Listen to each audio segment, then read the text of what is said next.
आज हम अर्थशास्त्र के सभी महत्वपूर्ण बहुविकल्पीय प्रश्नों को समझेंगे। पहला प्रश्न है, विश्व उपभोक्ता दिवस कब मनाया जाता है? 17 फरवरी, 15 मार्च, 18 मार्च। इसका सही उत्तर होगा 15 मार्च। सही उत्तर होगा इसका 15 मार्च। अगला प्रश्न है, राष्ट्रीय उपभोक्ता दिवस कब मनाया जाता है?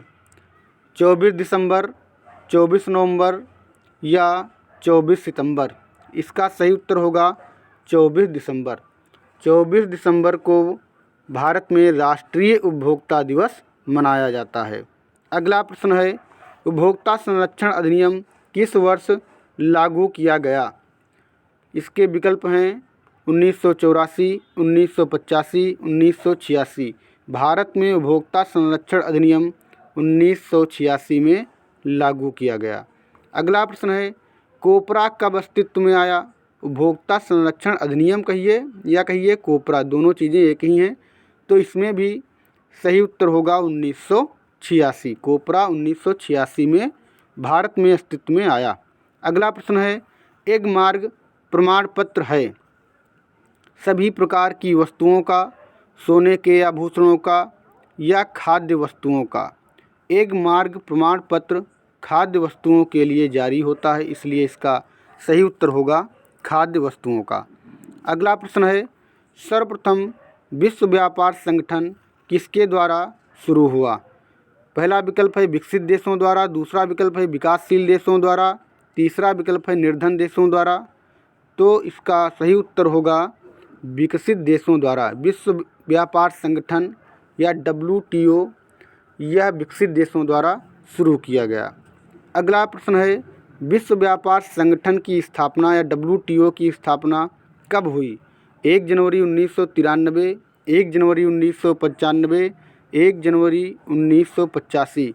इसका सही उत्तर होगा 1 जनवरी 1985। 1 जनवरी 1995 को विश्व व्यापार संगठन की स्थापना हुई, इसलिए विकल्प इसका खा सही होगा। अगला प्रश्न है, भारत में आर्थिक उदारीकरण की शुरुआत कब हुई? 1985, 1990, 1991। भारत में उदारीकरण की शुरुआत 1991 में हुई। अगला प्रश्न है, विश्व व्यापार संगठन का मुख्यालय कहाँ है? Paris, New York, Geneva. इसका सही उत्तर होगा जिनेवा। WTO का मुख्यालय है जिनेवा में। अगला प्रश्न है, स्वामित्व के आधार पर कितने क्षेत्रक हैं? 1, 2, 3। स्वामित्व के आधार पर 2 प्रकार के क्षेत्रक होते हैं, निजी क्षेत्रक और सार्वजनिक क्षेत्रक। अगला प्रश्न है, निम्न में से कौन निजी क्षेत्रक का प्रमुख उद्देश्य है? अधिकाधिक लाभार्जन करना, लोक कल्याण करना, जन सुविधाओं को उपलब्ध कराना। इसका सही उत्तर होगा, क्वेश्चन है निम्न में से कौन निजी क्षेत्रक का प्रमुख उद्देश्य है? निजी क्षेत्रक का उद्देश्य होता है अधिकाधिक लाभ करना, अधिकाधिक लाभ कमाना, तो इसका उत्तर होगा का। सार्वजनिक क्षेत्रक का उद्देश्य होता है लोक कल्याण करना। प्रश्न में कह रहा है कि निम्न में से कौन निजी क्षेत्रक का प्रमुख उद्देश्य है, तो निजी क्षेत्रक का उद्देश्य होता, ध्यान रखेंगे, अधिकाधिक लाभार्जन करना, और सार्वजनिक क्षेत्रक का उद्देश्य होता है लोक कल्याण करना। अगला प्रश्न है, एक वस्तु का अधिकांशतः प्राकृतिक तरीके से उत्पादन कहा जाता है? प्राथमिक क्षेत्र, द्वितीयक क्षेत्र, तृतीयक क्षेत्र। इसका सही उत्तर होगा प्राथमिक क्षेत्र। यहाँ से प्रश्न लगभग हर बार आता है। देखिए, प्राथमिक क्षेत्र के अंतर्गत हम उन क्रियाओं को शामिल करते हैं जो क्रियाएं प्राकृतिक संसाधनों की सहायता से संपन्न होती है, या जिन क्रियाओं को संपन्न करने में प्राकृतिक संसाधनों का उपयोग ज़्यादा से ज़्यादा किया जाए, जैसे कृषि है, पशुपालन है और बागवानी है, खनन है। ये सारी क्रियाएं प्राथमिक क्षेत्रक में आती हैं।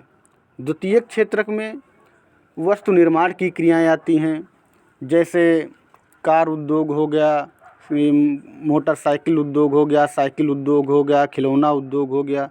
जो भी वस्तुएं बनती हैं वो सब द्वितीयक क्षेत्र के अंतर्गत आती हैं। और तृतीयक क्षेत्र के अंतर्गत जो क्रियाएं हमको सेवा प्रदान करती हैं उनको शामिल किया जाता है, जैसे परिवहन, बैंकिंग, बीमा, संचार, ये जो भी सेवाएं हैं ये तृतीयक क्षेत्रक में आती हैं। ये हमको यहाँ पर ध्यान रखना पड़ेगा कि कौन सी आर्थिक क्रिया प्राथमिक क्षेत्रक की है, कौन सी द्वितीयक क्षेत्रक की है और कौन सी तृतीयक क्षेत्रक की है। एक क्वेश्चन यहाँ से आ सकता है। अगला प्रश्न है, निम्न में से सेवा क्षेत्र किसे कहते हैं? प्राथमिक क्षेत्र, द्वितीयक क्षेत्र, तृतीयक क्षेत्र। तो अभी बताया कि सेवा क्षेत्र तृतीयक क्षेत्र होता है। तृतीयक क्षेत्र के अंतर्गत उन क्रियाओं को शामिल करते हैं जो हमको विभिन्न प्रकार से सेवा देती हैं, जैसे परिवहन, चिकित्सा, बैंकिंग, बीमा, संचार, ये सारी। अगला प्रश्न है, महात्मा गांधी राष्ट्रीय ग्रामीण रोजगार गारंटी अधिनियम किस वर्ष लागू किया गया? 2004, 2005, 2006, 2005 में लागू किया गया। इस अधिनियम के द्वारा ग्रामीण क्षेत्रों में लोगों को 100 दिन के रोजगार की गारंटी प्रदान की गई है।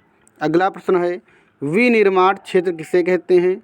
विनिर्माण क्षेत्र प्राथमिक क्षेत्रक को, द्वितीयक क्षेत्रक को या फिर तृतीयक क्षेत्रक को? विनिर्माण मतलब वस्तुओं का निर्माण। वस्तुओं का निर्माण द्वितीयक क्षेत्रक में आता है। वस्तु निर्माण से संबंधित जो भी क्रियाएं होती हैं वो सब द्वितीयक क्षेत्रक के अंतर्गत आती हैं।